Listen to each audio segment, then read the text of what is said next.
Welcome to the Nebraska Soybean Board Weekly Market Roundup, being brought to you by Nebraska soybean farmers and their checkoff. I'm Susan Littlefield. It was a data dump Friday in so many levels, whether you were looking at grain or livestock. A lot of information was tossed at you. And of course, markets are closed on Monday as well in observance of the Martin Luther King holiday. Well, we're going to dive into what that WASDE report has to say. And of course, weather has been a big concern as well for our livestock producers, as we've talked all on Friday. A big shout out to all those cattlemen and women and just livestock producers in general who have been taking the extra time to care for their livestock. And I just hope you take a few moments to take care of yourself with these bitterly cold temperatures, wind chills, and you can get frostbite very quickly. So make sure you're taking care of yourself as you take care of those animals. With that said, stick around. We've got a lot coming up as we dive into WASDE. Coming up after this. Meet the champions of innovation in the heart of Nebraska. They're not just farmers, and they nurture more than just crops, pushing boundaries and turning challenges into opportunities. They trade knowledge and know-how, and their dedication doesn't end at harvest. It's in your every bite and every drive. The future of food, fuel, and fiber, and the future of Nebraska starts right here. Well, welcome back once again. Super excited because John Payne's joining us. John is with Hedgepoint Global Markets. He's never been on this program with us before. He's been on the air with me on KRVN and the Rural Radio Network. So, John, I'm excited to have you a part of this week's show. And what a better week to jump on the show than a crazy WASDE report that brought some disappointments and some surprises. Let's kind of give your initial reaction to what you saw with those numbers. I'll start with the bullish side of it, which was wheat. We got a lower acres number. And I think the market right now is looking for, and as I'll get into it here shortly on the bear side, it's looking for demand where it can, and it can't find it. So it's having to ration the supply side. And to see the farmer reacting that way for whatever reason, I don't know. I can't explain why the number was down. I think we planted 35.5 last year, around there. And now it's 34 and some change. So we've seen some shedding of acres, and that's bullish.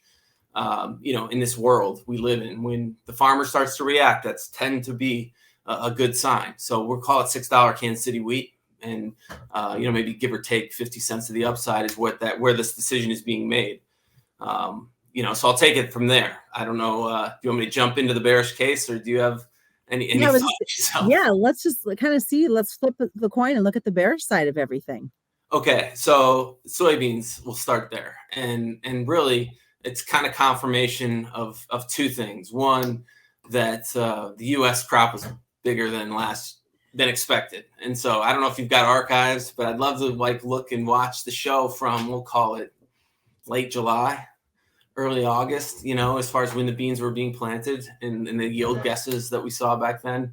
So we have that, change now. The U.S. yield increased. And then the Brazilian crop, which isn't great by any means, but it's good. It's okay. It's not like we're not looking at crop failure there. So you're starting to see the dominoes get stacked on the logistics of South American beans now. So the story today from WASDE was, we have tight beans in the U.S. That's known. Okay. And that the supply side is struggling a little bit from the standpoint of finding demand on the export markets. So if you're growing beans, you're selling it two places. You're selling to the crusher, or you're selling it to China. And the Chinese aren't doing well. See the hog prices over the last couple of weeks there have been ugly. And they have the crushers, which have been doing great. 2022, go back and look at the crush margins just on the CBOT math. They were making $2 a bushel. Now I think they're at 90 cents.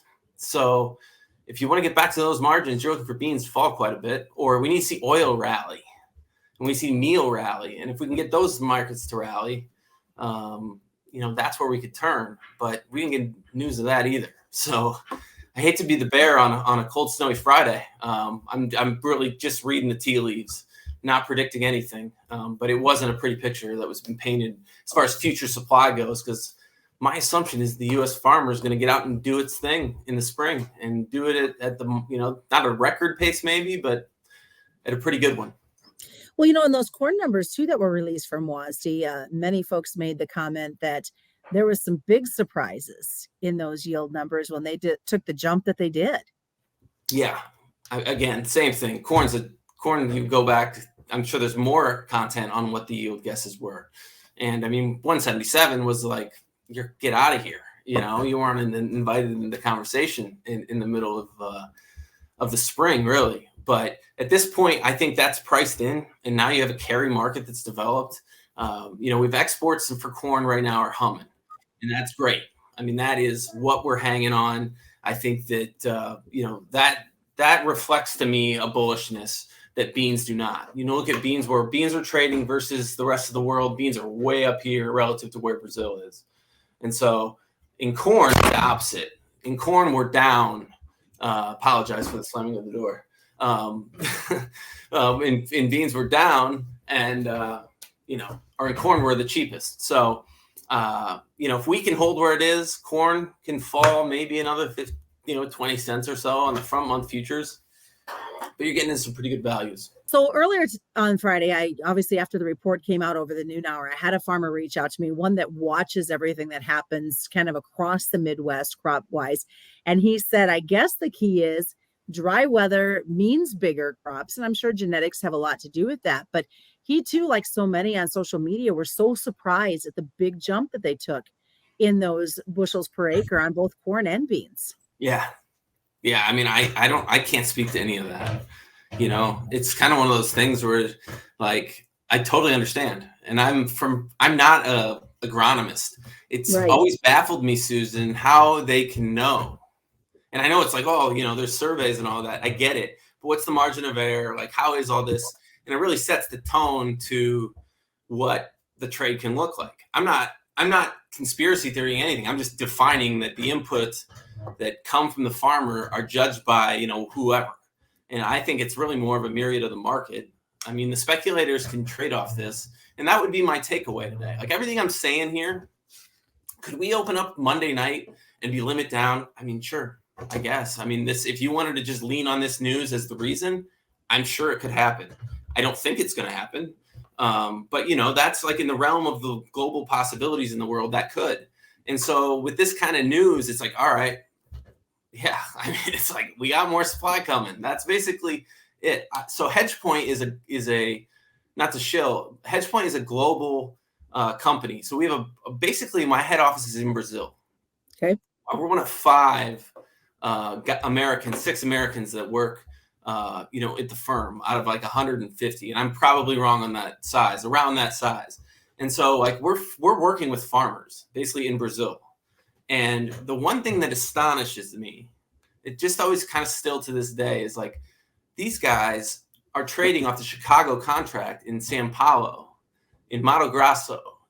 And that's the instrument that they use as their hedge derivative. And that, to me, puts a tremendous amount of pressure on the Chicago board if it doesn't perform at 2 places. It's got to perform with China, and it's got to perform with the crush.